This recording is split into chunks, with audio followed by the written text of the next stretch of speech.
friends, it's Cheryl from Tutoring with Cheryl, and I am hopping in here tonight to talk to you about the concerns that we have when our children either don't like to read or can't read.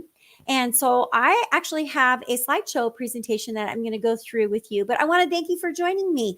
It's always a joy to do kind of a deep dive in the background, look for information and share it with people who are concerned about reading. So if you are here live later on, pop in the comments, let me know where you're watching from, ask your questions, and then if you watch it on the replay, do the same. So I am a former reading teacher, or actually elementary school teacher, who now teaches full-time. My full-time job is helping students become better readers, and I work with them online. And so I am just going to share my information with you, and hopefully it will help you to kind of better understand maybe what's going on in your child's life, or the struggle that many readers actually have. So we've got this question of help.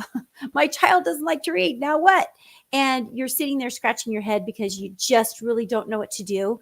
And I'm going to let you know that there is some help that's available to you through the school system, but then also you can look for professionals like myself to help.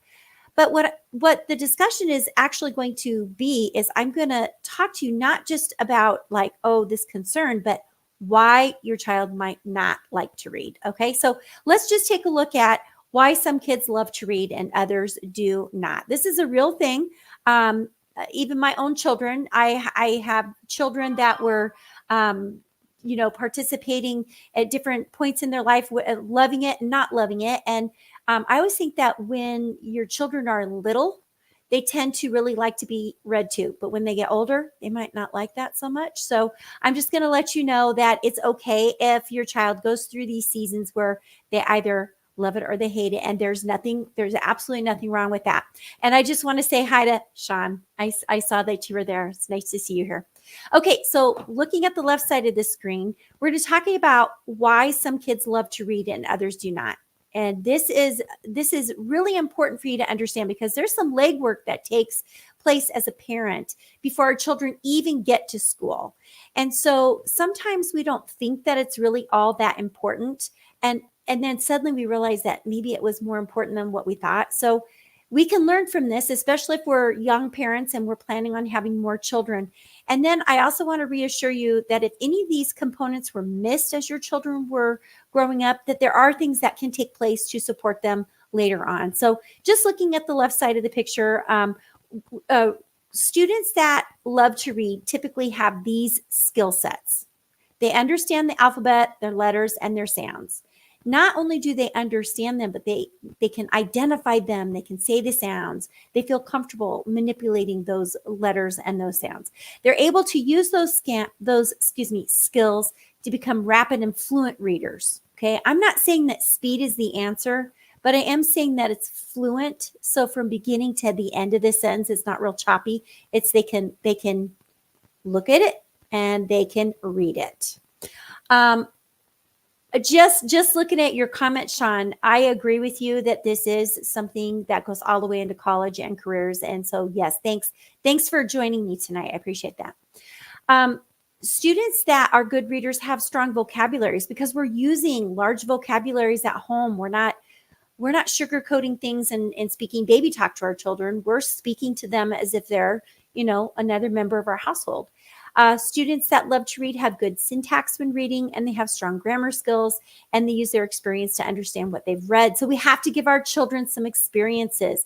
Sometimes when we live on a limited budget, it keeps us from having those experiences, but look for as many experiences as your children can have, even just in your general vicinity, so that they have things to fall back on.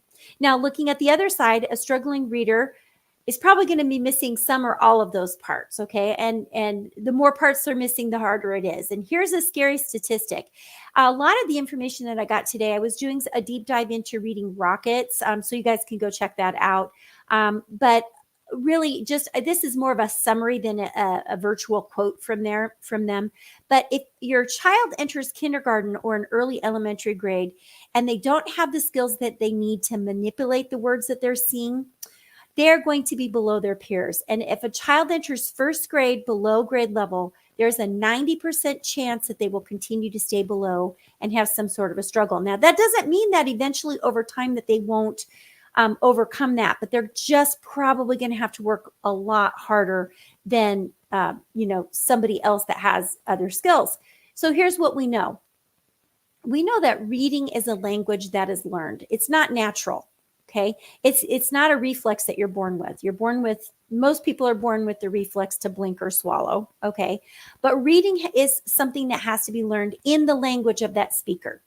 Children learn decoding skills by breaking words into specific sounds, and building an age-appropriate vocabulary is vital to understanding what is read. So, in parentheses, talking to your children is vital. You can't just pick your kids up from daycare and ignore them. I'm sorry, we just can't do that. We have to have conversations with our children.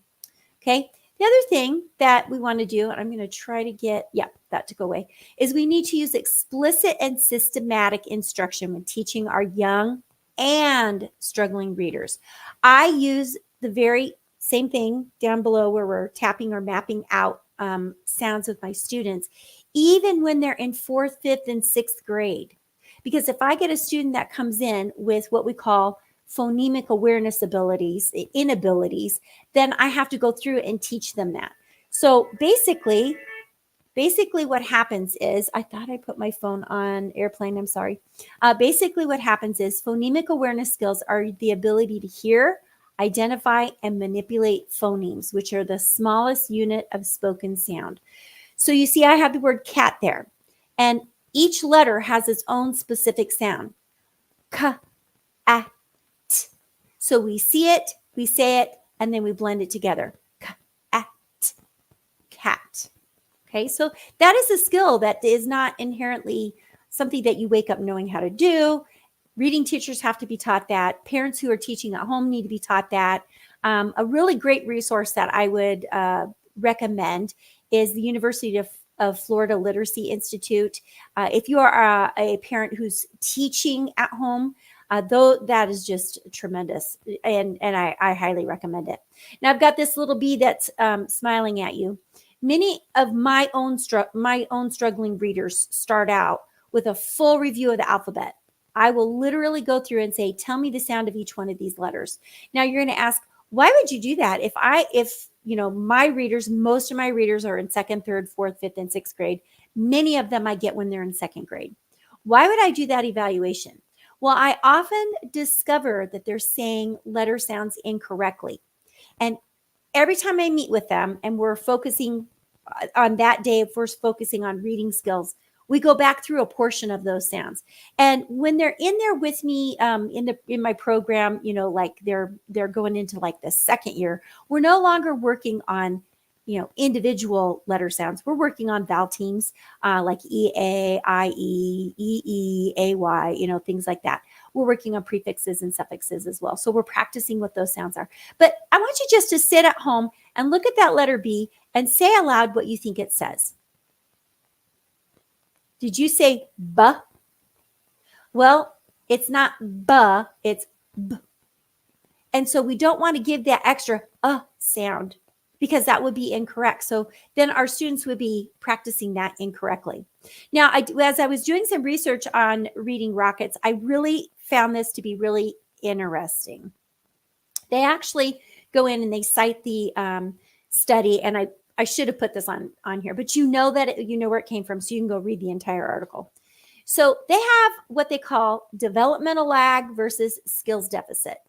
Now, I've been a teacher for many, many years, and many times lower grade teachers would just be like, oh, they'll outgrow that problem. Don't worry. Your child will get better. They'll become a better reader in time, which is probably true. This could actually happen. It could probably happen that way. But the new theory is it's more of a skill deficit, which is great because that's exactly what I think it is. It's a skills deficit. Okay. So the difference between the two is the one is waiting for the brain to mature versus the other one saying, wait, we have a deficit. We've got a problem. We need early and urgent intervention. Did you hear those two words? Early and urgent. So as soon as you recognize that there's something that's missing, don't ignore it.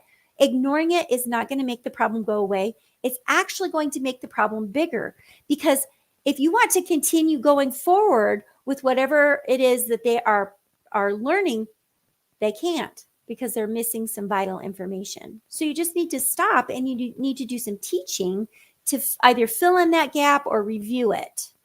So again, I would often hear in the classroom, we're just going to wait.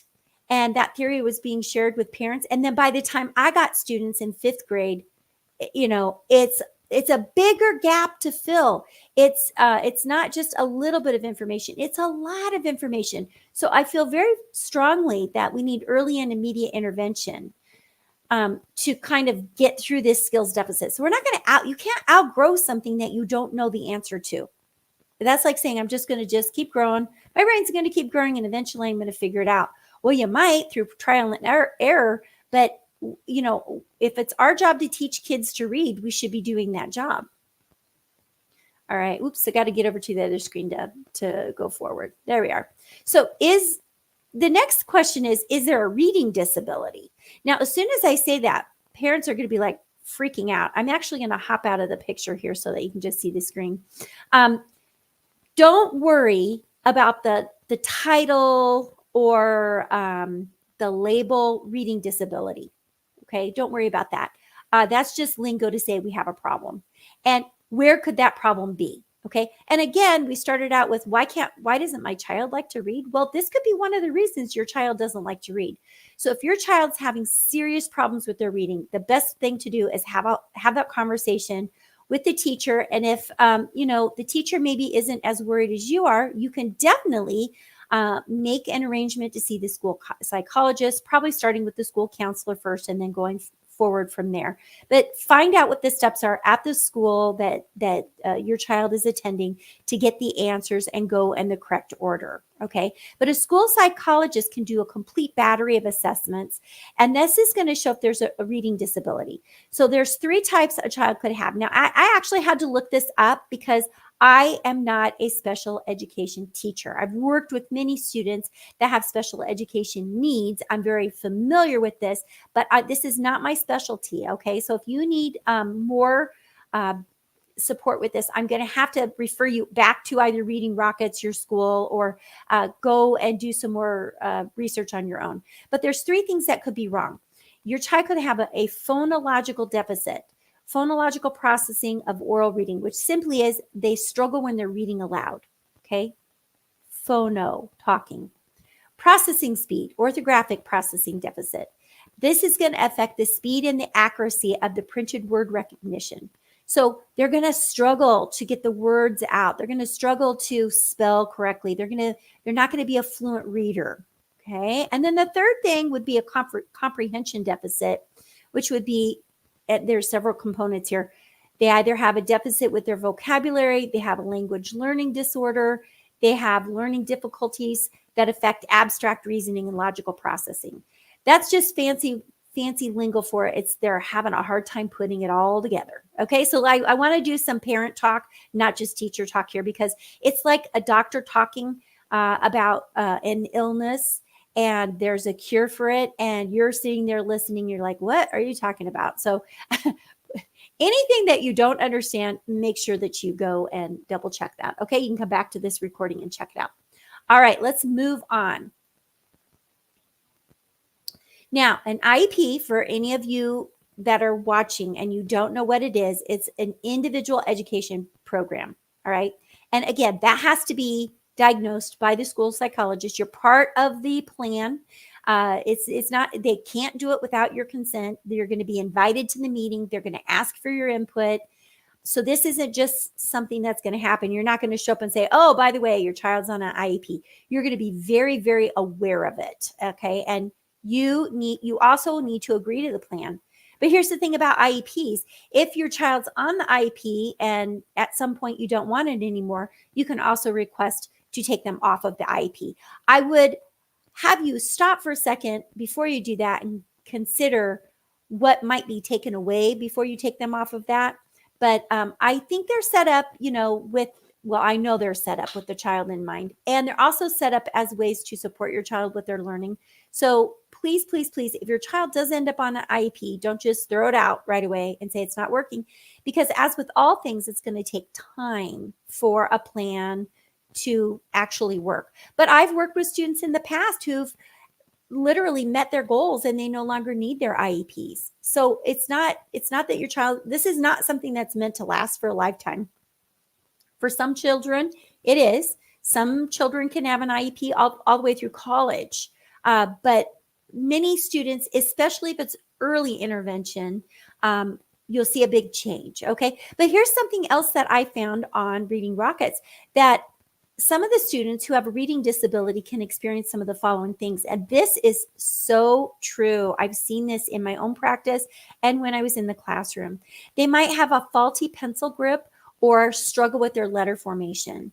They could have attention problems. They might have anxiety issues.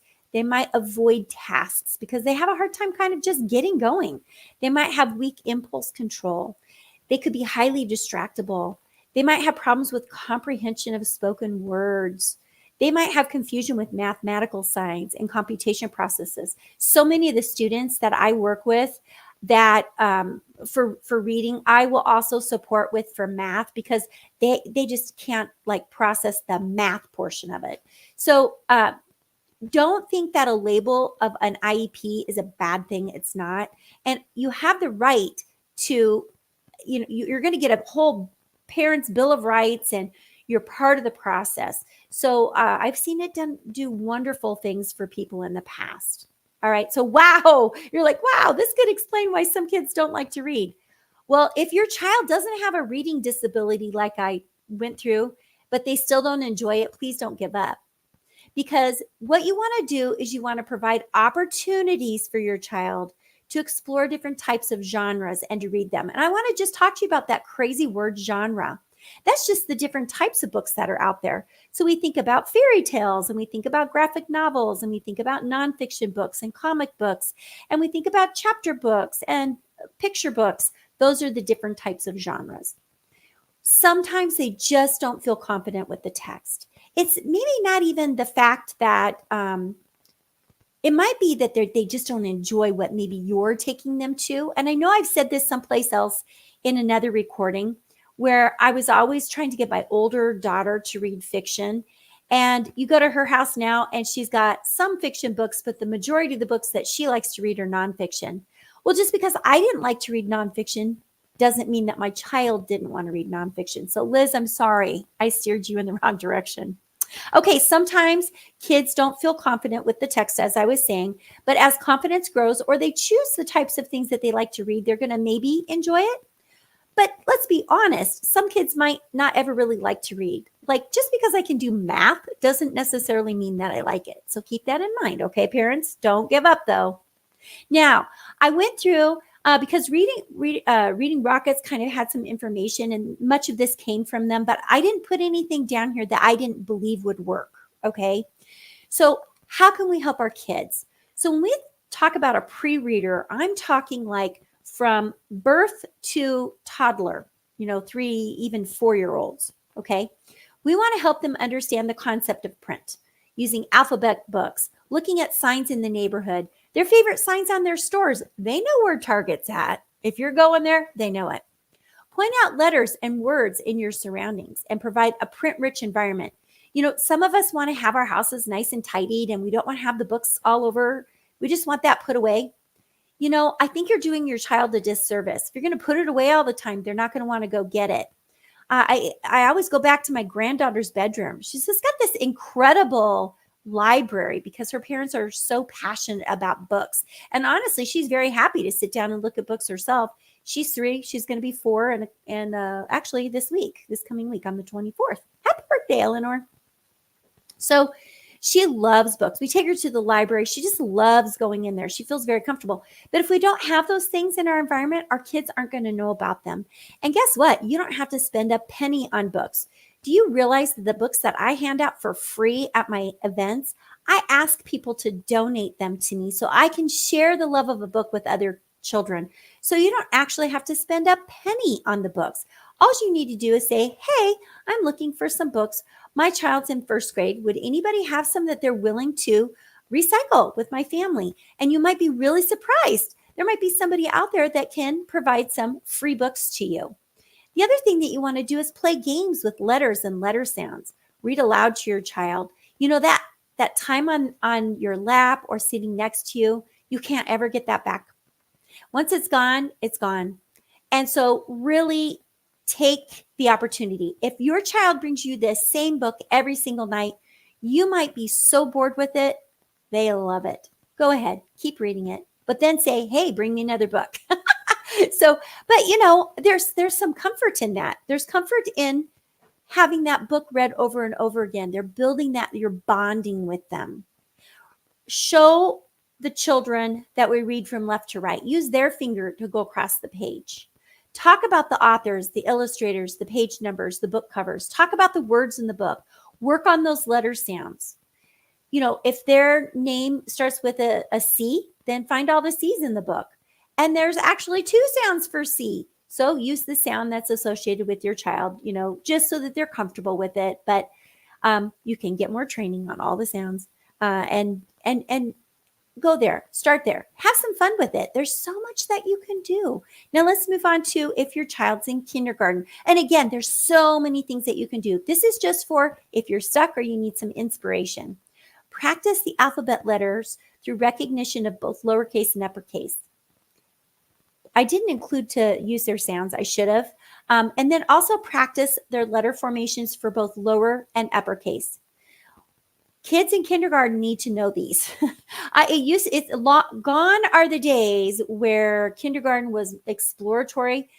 We have, at least in the United States, and I think this is probably true for Canada, there's a set of expectations, and by kindergarten, they want the kids reading. So if you have a preschooler at home, this is pretty important.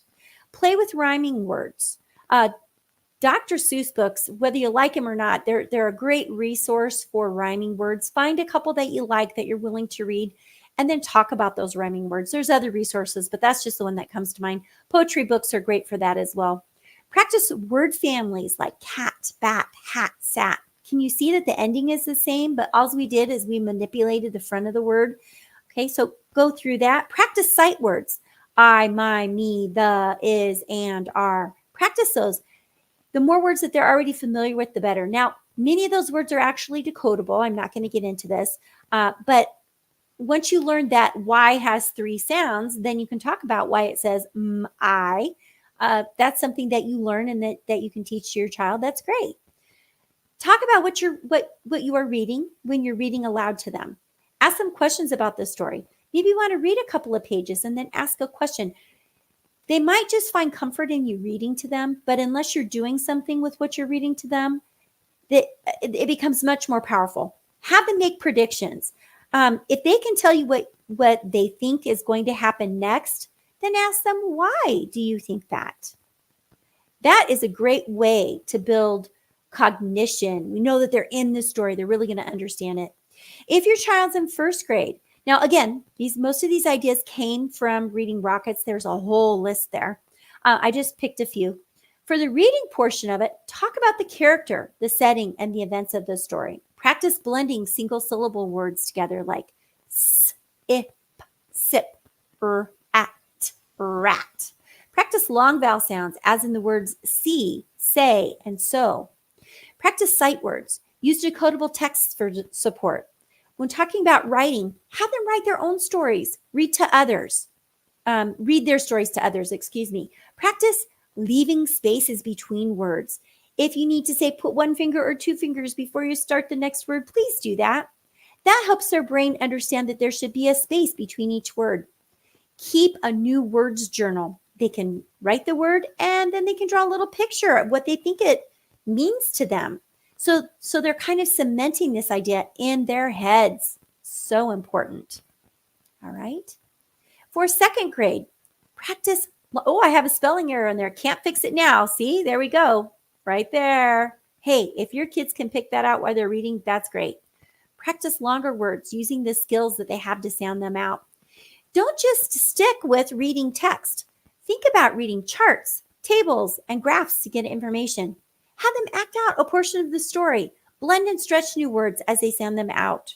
Now for writing, we can work on beginning, middle, and end of a story. Then ask them to try to write it out. Allow for creative spelling, but go back and fix some of the errors with support. Show them where they're missing. Don't crush their spirit, but encourage. Help them with their capital letters and punctuation to develop good writing skills. Use decodable books for support. That might have been on the first grade one, and it should have been if it wasn't. And then keep a new words journal. Okay. Now, when we get to third, fourth, fifth, and sixth, here's the thing that parents really need to know. By the time your child is in third grade, it's assumed that they know how to read. We're now working on multisyllabic words, meaning words with many sounds. So the words are getting longer. So if they're missing any of the information from K through 2, they're really going to be struggling. So do you see why waiting to get help in third grade is almost too late? So what we want to do is we want to fill in gaps for support. We want to get additional assistance if needed. We want to keep books available at different levels and genres. Just because your child's at third grade doesn't mean they're reading at the third grade level. They could be reading at the first grade level or kindergarten level. On the other hand, you might have a third grade reader who's reading at the 8th grade level. So let's have books and different types of books available for them. Continue to read with and to your child. I know it sounds really odd to sit on the couch and read to a 6th grader. I can tell you right now that they would probably welcome that if that has been a routine in your family. And then maybe instead of you reading to them, they can be reading to you. Play word games. That's going to really develop their understanding of words in general and their vocabularies. You're going to know where their vocabulary is if they're using word games. Writing. Encourage journaling or letter writing. Support your child as they work on their homework with their writing assignments. If they're struggling, don't let them struggle. Pop in. I have played word games at both places. I must have thought that was important. And keep the new words bank as well. I really want to thank you for joining me. My slogan is building readers and writers one word at a time. Now, clearly, I don't want to just focus on one word at a time, but it's a little bit like building a tower. You know, you need to have a good solid foundation and then just gradually add one more block at a time. So, you know, I think it's really important that we give our kids the opportunity to learn in a very, structured way, to allow some productive struggling along the way. When we say, oh, it's okay, don't worry about that, we might say that, but then don't ignore it. Go back and see if you can help them solve their problem. We want to remember that reading is complex, that not all kids get the reading instruction the first time. Sometimes you just have to give it to them multiple times. And it might take many attempts for your child to actually become a better reader. Please do not lose sleep over this, okay? It's nothing that you've done wrong. It's just that not everybody is learning at the same speed, okay? So let's really find ways to support our kids so that they can become better readers, because when you think about their school day, they're spending a lot of their day reading information in all of their classrooms. So we want to make sure that they can actually read. Make sure that if somebody is providing them with support, ask them specifically, do you do anything with phonics instruction? Do you support writing as well? Will my child improve with their spelling due to your instruction? Can you show me how you do your lessons? I think that's really important. And don't wait to get the help. The earlier you get the help, the better. I want to thank you for joining me. And as always, make it a great day and keep the learning going.